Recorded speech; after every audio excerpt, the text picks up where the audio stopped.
χρονιά. Μεγάλη χαρά. Άρα τα παιδιά, καλώς ήρθες. 2024.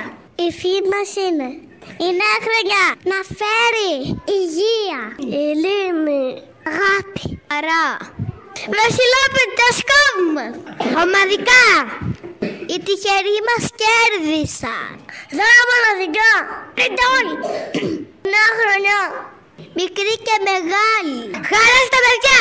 Υγεία σε όλους. Καλή χρονιά. Το τμήμα 1 σας εύχεται υγεία. Το τμήμα 2 σας εύχεται ειρήνη. Το τμήμα 3 σας εύχεται καλά. Το τμήμα 4 σας εύχεται